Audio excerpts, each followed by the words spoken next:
So let's continue with the process of photosynthesis. We were discussing about the photochemical phase, and now we have to start with the biosynthetic phase. Now the biosynthetic phase, which is also called as the dark reaction. Now this phase is the light independent phase, but that doesn't mean that dark reaction can take place in dark, or dark reaction does not need sunlight. It just means that it is not directly dependent upon sunlight, but it depends upon the products of the sunlight. So whatever products we have, like we have ATP, we have NADPH, these will be used for the fixation of the carbon dioxide and the fixation of conversion of carbon dioxide and water into the organic compounds. Now let's discuss about this process. Now before discussing about this, let's move on to electron transport system. Now what is this electron transport system? This is the photosystem center in which the chlorophyll A absorbs 680 nm wavelength of red light, causing the electrons to become excited, and then it releases two electrons from the atomic nucleus. Now these electrons are accepted by the primary electron acceptor ferredoxin, and then ferredoxin passes them to the ETS, which consists of the different cytochromes. The electron moved in downhill in the, now here that is we are talking about the oxidation reduction reactions होती हैं बहुत सारी, जिनके through ये आगे आगे electrons pass on होते रहते हैं और फाइनली वो पहुंचते हैं फोटोसिस्टम 1 में. तो यहाँ पर हमारा जो सिस्टम आपको नजर आ रहा है, this is called as the Z scheme. As you can see कि यहाँ पर आपको एक जेड की यहाँ पर अपीयरेंस एक नजर आएगी, जिसमें कि हम क्या देख रहे हैं कि लाइट अब्सॉर्ब हो रही है बाय द LHC, और यहाँ पर क्लोरोफिल ए जो इलेक्ट्रॉन रिलीज कर रहा है वो इलेक्ट्रॉन एक्सेप्टर, सबसे पहले हमने बात किया फेरेडॉक्सिन के पास जाएगा और फिर वो धीरे धीरे साइटोक्रोम से होता हुआ एंड देन वो पूरा electron transport system that is ETS cross करके it will move on to the LHC of the photosystem 1. Then photosystem 1 से फिर वो और इलेक्ट्रॉन एक्सेप्टर से पास ऑन होता हुआ, then it will help in the conversion of NADP positive into the NADPH. And in this same year यहाँ पर बात करेंगे तो H2O जो है वो ब्रेक डाउन हो जाएगा, 2 इलेक्ट्रॉन्स रिलीज होंगे, 2H पॉजिटिव, और यहाँ पर ऑक्सीजन का रिलीज होगा. तो ये जो इलेक्ट्रॉन्स यहाँ से रिलीज हुए हैं यही आगे पास ऑन हो रहे हैं फोटोसिस्टम 2 और फोटोसिस्टम 1 में आगे आगे पास ऑन हो रहे हैं, जहां से कि हमारे एनर्जी कंपाउंड्स बन रहे हैं ATP और NADPH.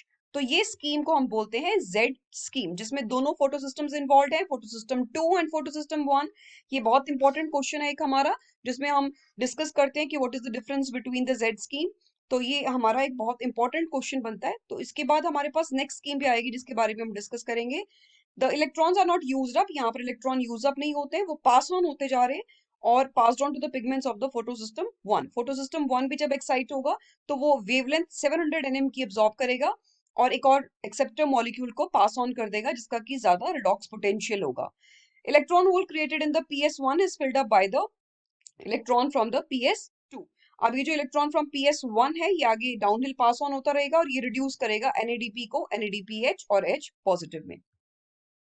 अब इसी प्रोसेस जो ट्रांसपोर्ट ऑफ ऑक्सीजन जैसे हमने बात की इलेक्ट्रॉन के ट्रांसपोर्ट को PS2 से स्टार्ट होकर फिर PS1 तक और इलेक्ट्रॉन ट्रांसपोर्ट चेन के थ्रू और फिर एक्साइटेशन ऑफ इलेक्ट्रॉन्स और ट्रांसफर, जिसमें कि NADPH का सिंथेसिस हो रहा है और ATP का सिंथेसिस हो रहा है. इसे हम कह रहे हैं Z scheme due to its characteristic shape.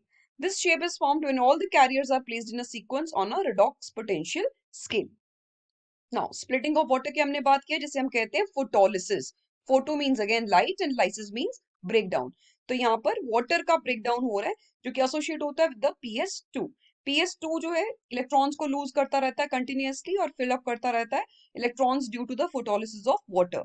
Water जो है स्प्लिट अप हो रहा है into hydrogen ions and oxygen, and electrons जो यहाँ से रिलीज हो रहे हैं वो आगे पास ऑन करेंगे and light and manganese and chloride यहाँ पर प्रेजेंस इनकी जरूरी है. Then this also creates oxygen the by product. तो मैंने पहले भी आपको बताया था कि जो ऑक्सीजन रिलीज होता है फोटोसिंथेसिस में that comes from the water. So वो इसी प्रोसेस से यहाँ पर रिलीज हो रहा है जिसमें कि ऑक्सीजन जो है बाई प्रोडक्ट के फॉर्म में रिलीज हो रहा है. फोटोलिसिस जो होता है PS2 के विसिनिटी में होता है और जो इलेक्ट्रॉन्स रिलीज होते हैं they move on to the PS2, जहां से आगे ये इलेक्ट्रॉन कैरियर्स के थ्रू मूव ऑन करते हैं. Now this process is phosphorylation. Now the process of formation of the high energy chemical compounds जो बन रहे हैं हमारे ATP and NADPH, इस process को हम कहते हैं photophosphorylation. Now photophosphorylation is the synthesis of ATP from ADP and inorganic phosphate in the presence of light. Phosphorylation is the process by which the living organisms extract energy from the oxidizable substances and store this in the form of bond energy like ATP. तो आपको पता है कि हमारी जो energy की currency है ATP, तो एक तरह से ये एनर्जी को स्टोर करने का काम कर रहे हैं। तो ये फॉस्फोराइलेशन वही प्रोसेस है जिसमें कि एटीपी एक एनर्जी सोर्स की तरह हमारी बॉडी के अंदर स्टोर होने के लिए स्टोरेज फॉर्म के अंदर बनता है। फॉस्फोराइलेशन माइटोकॉन्ड्रिया में भी होता है और क्लोरोप्लास्ट में भी होता है। दो प्रोसेसेस हैं इसके लिए, साइक्लिक एंड नॉन साइक्लिक। जो अभी हमने पढ़ा that was the non cyclic photophosphorylation, जिसे हमने जेड स्कीम की फॉर्म में पढ़ा है।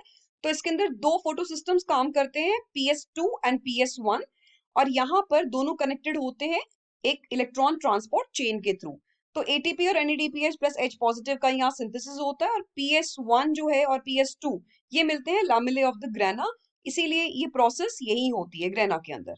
अब बात करते हैं साइक्लिक फोटोफॉस्फोराइलेशन की, जिसमें सिर्फ एक ही फोटो सिस्टम इन्वॉल्व होता है PS1, और वहीं पर ही इलेक्ट्रॉन जो है वो सर्कुलेट करता रहता है। तो ये होता है प्रोसेस स्ट्रोमा लेमिले में, क्योंकि यहाँ पर लोकेटेड जहां पर, because in this reason PS2 और NADP रिडक्टेज एंजाइम जो होते हैं वो एब्सेंट होते हैं, तो वहां सिर्फ PS1 का ही लोकेशन होता है, इसलिए वहां पर साइक्लिक फोटोफॉस्फोराइलेशन होता है।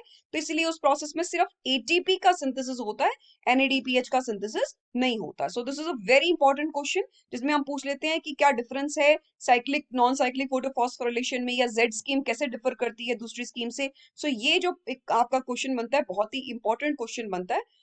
नेक्स्ट हमारे पास आ जाता है, विल बी डिस्कसिंग अबाउट, अब यहाँ पर हमने बात किया कि NADP रिडक्टेज एंजाइम जो है वो बहुत इंपॉर्टेंट है for the process of Z scheme, that is non cyclic photophosphorylation, जिसमें कि NADPH का सिंथेसिस होता है with the help of NADP reductase enzyme, जिससे कि एक प्रोटोन ग्रेडियंट सेटअप होता है अक्रॉस द थाइलाकॉइड मेम्ब्रेन, जो कि डिक्रीज कर देता है पीएच को ल्यूमेन के। और एटीपीएज एक यहाँ पर एक एंजाइम है जिसमें एक चैनल होता है, जिसके दो पार्ट्स हैं हमारे पास, और वहां पर वो क्या हो रहा है, this releases energy to activate the ATPase enzyme, यहाँ पर हमारा एक्टिवेट हो जाता है, और जो कि एटीपी सिंथेसिस में हेल्प करता है। इसी को हम केमी ऑस्मोसिस कहते हैं। सो केमी ऑस्मोसिस जो है, एक मेम्ब्रेन चाहिए उसके लिए, एक प्रोटोन पंप चाहिए, एक प्रोटोन ग्रेडियंट सेटअप होना चाहिए, और एक एटीपीएज एंजाइम चाहिए। एनर्जी चाहिए जिससे कि हम पंप कर सके प्रोटॉन्स को अक्रॉस द मेम्ब्रेन, ताकि ग्रेडियंट सेटअप हो सके कि दोनों साइड पर मेम्ब्रेन के एक साइड पर ज्यादा है हाइड्रोजन आयन कॉन्सेंट्रेशन और दूसरी साइड पर कम है। सो एक हाई कॉन्सेंट्रेशन ऑफ प्रोटॉन्स चाहिए within the thylakoid lumen. तो ये हमारे पास diagram given in the NCERT, जिसमें कि डिस्कस किया गया है कि किस तरह से PS2 और PS1 बीच में यहाँ पर हमारी इलेक्ट्रॉन ट्रांसपोर्ट सिस्टम है, जिनके थ्रू यहाँ पर क्या हो रहा है, आपका हाइड्रोजन आयंस जो है वो धीरे धीरे क्या होते जा रहे हैं, they are collecting in the lumen, lumen के अंदर कलेक्ट हो रहे हैं। थाइलाकॉइड मेम्ब्रेन के अंदर की तरफ हाइड्रोजन आयन कॉन्सेंट्रेशन बढ़ रहा है, जबकि बाहर हाइड्रोजन आयन कॉन्सेंट्रेशन कम है। तो ये जब यहाँ पर एक ग्रेडियंट सेटअप हो गया, तो हमने यही बात किया था कि क्या क्या चीजें चाहिए हमें। एक तो हाई हाइड्रोजन आयन कॉन्सेंट्रेशन चाहिए, जो कि यहाँ पर सेटअप हो रहा है because of the photolysis of water. तो वाटर का फोटोलिसिस हो रहा है, और ये हाइड्रोजन आयंस धीरे धीरे मूव ऑन कर रहे हैं into the inside of the thylakoid, into the lumen, thylakoid के ल्यूमेन में आ चुके हैं। और जब यहाँ पर एक ग्रेडियंट सेटअप हो जाएगा, तो यहाँ से एटीपी सिंथेज जो एंजाइम है हमारा, एटीपीएज एंजाइम जिसे हम कहते हैं, वो एक्टिवेट हो जाएगा। इसके मैंने आपको बताया था दो पार्ट्स हैं, F0 और F1। तो ये एम्बेडेड है इन द थाइलाकॉइड मेम्ब्रेन के अंदर। तो जब भी ये हाइड्रोजन आयंस ये पास ऑन करेंगे, ये मूव ऑन करेंगे from the ATP synthase enzyme को क्रॉस करेंगे, सो वहां पर क्या होगा, there will be enough energy to convert the ADP into ATP. इसी को हम कहते हैं केमी ऑस्मोटिक हाइपोथेसिस। तो ये एक केमी ऑस्मोसिस है, जिसमें हम कहते हैं कि किस तरह से हाइड्रोजन आयंस के मूव ऑन होने से सिंथेसिस होता है एटीपी का। सो ये जो एटीपी का सिंथेसिस हो रहा है, ये दोनों केसेस में हो रहा है, ये साइक्लिक फोटोफॉस्फोराइलेशन में भी हो रहा है और नॉन साइक्लिक फोटोफॉस्फोराइलेशन में भी हो रहा है in this thylakoid membrane. So ATP and NADPH का यूज कैसे होता है, एटीपी NADPH ऑक्सीजन ये प्रोडक्ट्स हैं लाइट रिएक्शन के। ऑक्सीजन जो है वो डिफ्यूज कर जाएगा क्लोरोप्लास्ट से, जबकि एटीपी NADPH से जो होगा वो बायोसिंथेटिक फेज होगा फोटोसिंथेसिस का। अब ये जो प्रोसेस है बायोसिंथेसिस, मैंने आपको सबसे स्टार्टिंग में यही चीज बताई थी कि ये डायरेक्टली सनलाइट पर डिपेंडेंट नहीं है, लेकिन उसके प्रोडक्ट्स पर डिपेंडेंट है। सो मेल्विन केल्विन ने इसी के ऊपर डिपेंडेंट एक हमारे को साइकिल दिया, जिसे हम केल्विन साइकिल कहते हैं। तो उन्होंने वर्ल्ड वॉर 2 के अंदर उन्होंने काम किया रेडियो एक्टिव कार्बन 14C पर, और एल्गल फोटोसिंथेसिस को उन्होंने उसके बारे में स्टडी किया और डिस्कवर किया कि जो फर्स्ट कार्बन फिक्सेशन जो प्रोडक्ट बनता है वो यहाँ पर क्या बनता है, 3 कार्बन ऑर्गेनिक एसिड बनता है इन the form of 3 phosphoglyceric acid, जिसे हम कहते हैं PGA। सो यहाँ पर इसी प्रोसेस को हम, बायोसिंथेटिक पाथवे को हम कहते हैं केल्विन साइकिल। इसके अलावा फिर बाद में पता लगाया गया कि कार्बन डाइऑक्साइड फिक्सेशन का कुछ और प्लांट्स हैं जिनके अंदर एक 4 कार्बन एसिड भी बनता है, जिसे हम कहते हैं ऑक्जेलो एसिटिक एसिड। इसी बेसिस पर हम दो तरह के प्लांट्स को क्लासिफाई कर देते हैं एज C3 एंड C4। तो जिनमें C3 कार्बन, जो कार्बन कंपाउंड वाला पहले बनेगा, पहला कार्बन फिक्सेशन प्रोडक्ट बनेगा, दैट विल बी C3।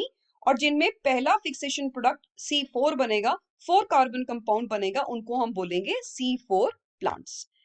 तो अब हम बात करते हैं जो फोटोसिंथेसिस की प्रोसेस की। सबसे पहले हम बात करेंगे C3 के बारे में। सो C3 के अंदर हमारे पास 3 स्टेप्स आ जाएंगे, जिसे हम केल्विन साइकिल कह रहे हैं, C3 साइकिल भी कहते हैं। सो यहाँ पर 3 स्टेप्स हैं, carboxylation, reduction and regeneration.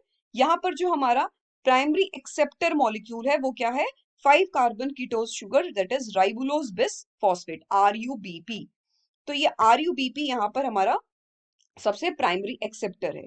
Melvin kelvin और उनके जो को वर्कर्स थे, उन्होंने केल्विन साइकिल दिया और ये शो किया कि एक साइक्लिक पाथवे चल रहा है जिसमें कि RUBP वापस रीजनरेट हो जाता है। और केल्विन साइकिल उन्होंने बोला कि सभी तरह के प्लांट्स में होता है, चाहे C3 हो या C4 हो।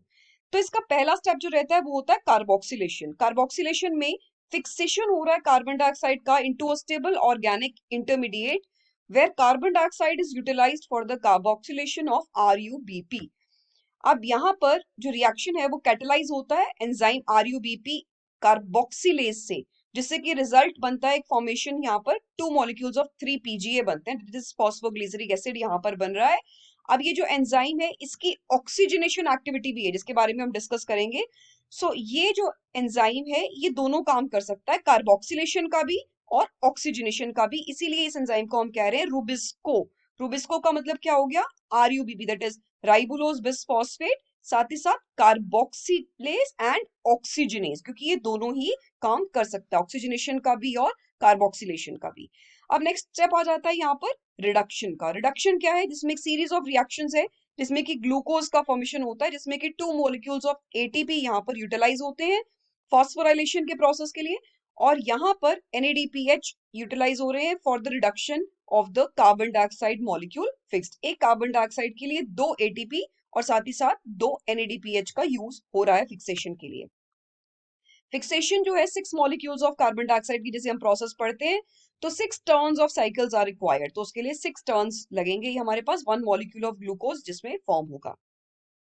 नेक्स्ट हो जाएगा, हमने बोला कि यहीं पर RUBP का रीजनरेशन होता है, तो regeneration of the carbon dioxide acceptor molecule RUBP यहाँ पर एक बहुत ही क्रूशियल स्टेप है, तो ताकि वो साइकिल कंटिन्यू कर सके।